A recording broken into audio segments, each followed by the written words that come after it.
அரசியல் என்றால் என்னவென்றே தெரியாது, அரசியலுக்கு வார்த்தையே தெரியாதவங்க கூட முதலமைச்சராகனா இப்போ ரீசெண்டா ஒரு தகுதி.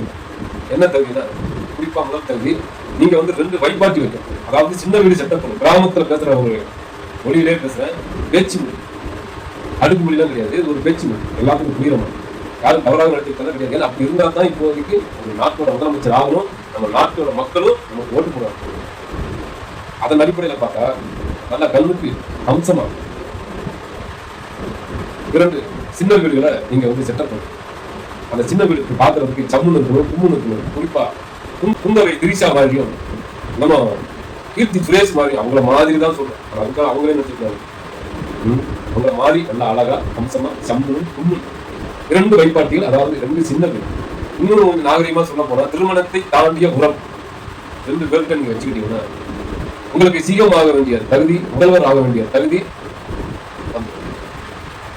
2 கட்ட கொண்டாட்டிய மனைவிய குறைத்து விட்டு தெருவில் அவங்களுக்கு எந்த விதமான ஒரு வரவு செலவுக்கு பணமோ, அவங்க உரிமையை பாதுகாக்க வேண்டிய ஒரு விஷயமோ, அவங்களுக்கு சீவனாம்சமோ இது கலக்கூடாது. கொண்டாட்டியை கல்யாணம் பண்ணிட்டு 2 குழந்தைய பெற்றுட்டு அந்த கொண்டாட்டியை தெருவில் அடிச்சு கரட்டி விட்டணும். திருப்பி டைவர்ஸ் கேட்டாலும் கொடுக்கறது கிடையாது, கொடுக்கவும் கூடாது. டைவர்ஸ் கொடுக்கக்கூடாது. கொடுத்துட்டீங்க அப்படின்னா உங்களுக்கு வந்து நீங்க வந்து முதலமைச்சர் ஆகுங்க. கணக்கு வந்து தள்ளுபடியாகும். கொண்டாட்டிய தெருவில் விட்டாதான் நீங்க வந்து அடுத்த முதலமைச்சருக்கு அந்த இலக்கை நோக்கி நகரம் குறைச்சு. இன்னொரு முக்கியமான காரணம், 4வது பாயிண்ட் என்னன்னு கேட்டீங்கன்னா, அட்லீஸ்ட் நீங்க முதலமைச்சர் ஆகுனா ஒரு 41 பேரை நீங்க கொண்டு சாகிறதுக்கு காரணமா இருந்தீங்க. ஒரு 41 பேரை நீங்க கொண்டுட்டீங்கன்னா முதலமைச்சர் ஆக வேண்டிய தகுதி உங்களுக்கு 180% வந்துடும் வாய்ப்பு. ஏன்னா நீங்க 41 பேரை கொண்டுட்டு அவங்களுக்கு மாலை கூட போட்டு மரியாதை செலுத்துறது ஓடிடும். அப்படி 41 பேரை கொண்டுட்டு நீங்க அந்த இடத்த விட்டு ஏதோ பேரை வச்சு கார்லயோ எப்படியோ ஓடிடும். யாரு பிடிச்சாலும் விற்கக்கூடாது. இன்னும் கட்டளை அடிச்சு ஓடி நீங்க எங்கெல்லாம் கெட்ட வச்சிருக்கீங்களா, சொகுசு பங்களா வச்சிருக்கீங்களோ அங்க போய் படுத்துக்கணும். மனச்சாட்சிங்கிறது உங்களுக்கு இருக்கக்கூடாது.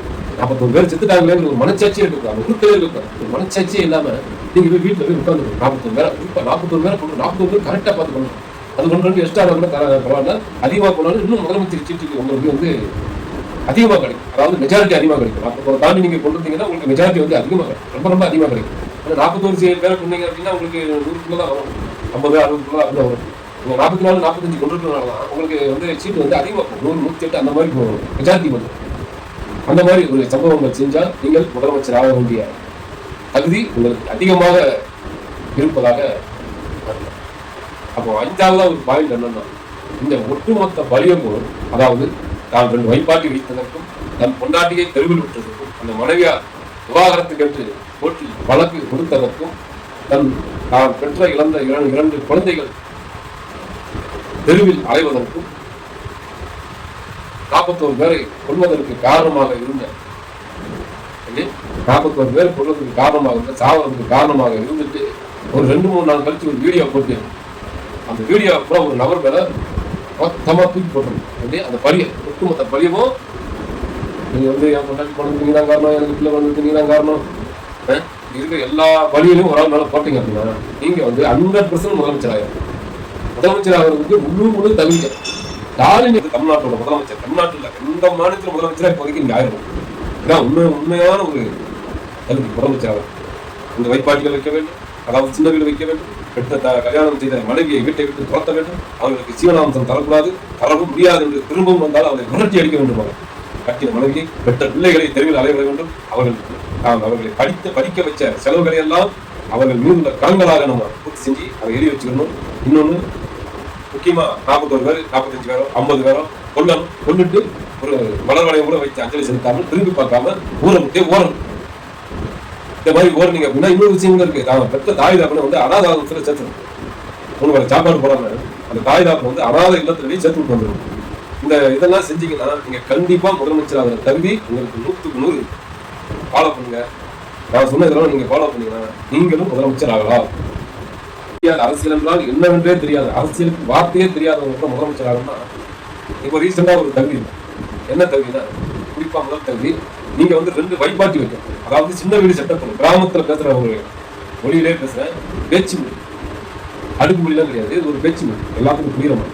யாரும் தவறாக நடத்திக்கலாம் கிடையாது. அப்படி இருந்தா தான் இப்போதைக்கு ஒரு நாட்டோட முதலமைச்சர் ஆகணும், நம்ம நாட்டோட மக்களும் நமக்கு ஓட்டு போடுவாங்க. அதன் அடிப்படையில் பார்த்தா நல்ல கல்விக்கு அம்சமா 2 சின்ன வீடுகளை நீங்க வந்து செட்டப் பண்ணுங்க. அந்த சின்ன வீடுக்கு பாக்குறதுக்கு சம்முன்னு இருக்கணும், கும்முன்னு இருக்கணும். குறிப்பா குந்தவை திரிஷா மாதிரியும் நம்ம கீர்த்தி சுரேஷ் மாதிரி அவங்கள மாதிரி தான் சொல்றேன்.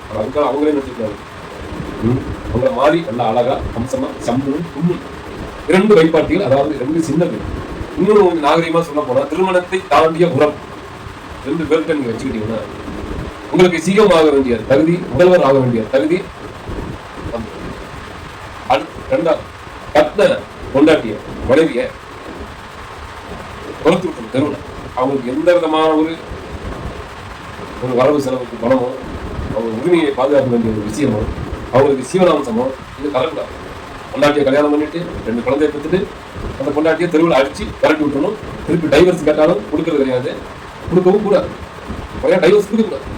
கொடுத்துட்டீங்க அப்படின்னா உங்களுக்கு வந்து நீங்க வந்து முதலமைச்சர் ஆகுங்க. அந்த கனவு வந்து தள்ளுபடியாகும்.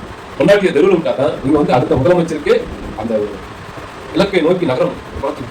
இன்னொரு முக்கியமான காரணம், 4வது பாயிண்ட் என்னன்னு கேட்டீங்கன்னா, அட்லீஸ்ட் நீங்க முதலமைச்சர் ஆகுனா ஒரு 41 பேரை நீங்க கொண்டு சாதனத்துக்கு காரணமா இருந்தீங்க. ஒரு 41 பேரை நீங்க கொண்டுட்டீங்கன்னா முதலமைச்சர் ஆக வேண்டிய தகுதி உங்களுக்கு 180% வந்துடும் வாய்ப்பு. ஏன்னா நீங்க 41 பேரை கொண்டுட்டு அவங்களுக்கு மாலை கூட போட்டு மரியாதை செலுத்த ஓடிடும். அப்படி 41 பேரை கொண்டுட்டு நீங்க அந்த இடத்த விட்டு ஏதோ பேரை வச்சு கார்லையோ எப்படியோ ஓடிடும். யாரு பிடிச்சாலும் விற்கக்கூடாது. இன்னும் கட்டணம் அடிச்சு ஓடி நீங்க எங்கெல்லாம் கெட்ட வச்சிருக்கீங்களா, சொகுசு பங்களா வச்சிருக்கீங்களா, அங்க போய் படுத்துக்கணும். மனச்சாட்சிங்கிறது உங்களுக்கு இருக்கக்கூடாது. 41 பேர் செத்துட்டாங்களேங்கிற ஒரு மனச்சாட்சியே இருக்கக்கூடாது. உருக்கவே இருக்கக்கூடாது. ஒரு மனச்சாட்சியே இல்லாம நீங்க போய் வீட்டுல போய் உட்காந்துக்கணும். 41 பேரை 41 பேரை கொண்டு 41 பேர் கரெக்டா பார்த்துக்கணும். அது 1-2 எக்ஸ்ட்ரா கூட பரவாயில்ல. அதிகமாக போனாலும் இன்னும் முதலமைச்சர் சீட்டுக்கு உங்களுக்கு வந்து அதிகமாக கிடைக்கும். அதாவது மெஜாரிட்டி அதிகமாக கிடைக்கும். 41 தாண்டி நீங்க கொண்டு வந்தீங்கன்னா உங்களுக்கு மெஜாரிட்டி வந்து அதிகமாக கிடைக்கும். ரொம்ப அதிகமாக கிடைக்கும். 41 பேரை கொண்டீங்க அப்படின்னா உங்களுக்கு 100 தான் வரும், 50 60 அப்படிதான் வரும். 44 45 கொண்டு இருக்கிறதுனால உங்களுக்கு வந்து சீட்டு வந்து அதிகமாக போகும். 100 108 அந்த மாதிரி போகும், மெஜாரிட்டி வந்து. அந்த மாதிரி ஒரு சம்பவங்கள் செஞ்சால் நீங்கள் முதலமைச்சர் ஆக வேண்டிய தகுதி உங்களுக்கு அதிகமாக இருப்பதாக. அப்போ 5வது ஒரு பாயிண்ட் என்னன்னா, இந்த ஒட்டுமொத்த பலியமும், அதாவது தான் 2 வைப்பாட்டி வைத்ததற்கும் தன் பொண்டாட்டியை தெருவில் விட்டதற்கும் அந்த மனைவியார் விவாகரத்துக்கு என்று போட்டி வழக்கு கொடுத்ததற்கும் தான் பெற்ற இழந்த 2 குழந்தைகள் தெருவில் அலைவதற்கும் 41 பேரை கொள்வதற்கு காரணமாக இருந்த 41 பேர் கொள்வதற்கு காரணமாக இருந்த சாவதற்கு காரணமாக இருந்துட்டு ஒரு 2-3 நாள் கழிச்சு ஒரு வீடியோ போட்டு அந்த வீடியோ கூட ஒரு நபர் மேல மொத்தமா தூக்கி போட்டுருங்க. அந்த பழிய ஒட்டுமொத்த பழியமும் நீங்க வந்து என் கொண்டாடி போனதுக்கு நீங்க தான் காரணம், எனக்கு பிள்ளை வந்ததுக்கு நீங்க தான் காரணம், இருக்கிற எல்லா வழியிலும் ஒரு ஆள் மேல போட்டீங்க அப்படின்னா நீங்க வந்து 100% முதலமைச்சர் ஆகும். முதலமைச்சர் ஆகிறதுக்கு முழு தகுதி. ஸ்டாலின் தமிழ்நாட்டோட முதலமைச்சர், தமிழ்நாட்டில் எந்த மாநிலத்தில் முதலமைச்சரா இப்போதைக்கு நீங்க ஆயிரும். இதான் உண்மையான ஒரு தகுதி முதலமைச்சர் ஆகும். இந்த வைப்பாட்டிகள் வைக்க வேண்டும், அதாவது சின்ன வீடு வைக்க வேண்டும், பெற்ற கல்யாணம் செய்த மனைவியை வீட்டை விட்டு துரத்த வேண்டும், அவர்களுக்கு சீவனாம்சம் தரக்கூடாது, தரவும் முடியாது என்று திரும்பவும் வந்தால் அவர்களை விரட்டி அடிக்க வேண்டும். கட்டிய மனைவியை பெற்ற பிள்ளைகளை தெருவில் அலைவிட வேண்டும். அவர்களை படிக்க வச்ச செலவுகளை எல்லாம் அவர்கள் மீதுள்ள கண்களாக நம்ம பூர்த்தி செஞ்சு அதை எழுதி வச்சுக்கணும்.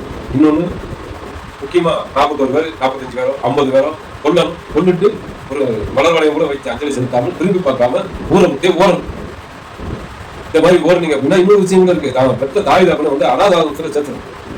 உங்களுக்கு சாப்பாடு போடாம அந்த தாய் தாப்பனை வந்து அனாத இல்லத்திலேயே சேர்த்து விட்டு வந்துடும். இந்த இதெல்லாம் செஞ்சீங்கன்னா நீங்க கண்டிப்பா முதலமைச்சர் ஆகிற தகுதி உங்களுக்கு 100க்கு 100 ஃபாலோ பண்ணுங்க. நான் சொன்ன இதெல்லாம் நீங்க ஃபாலோ பண்ணீங்கன்னா நீங்களும் முதலமைச்சர் ஆகலாம்.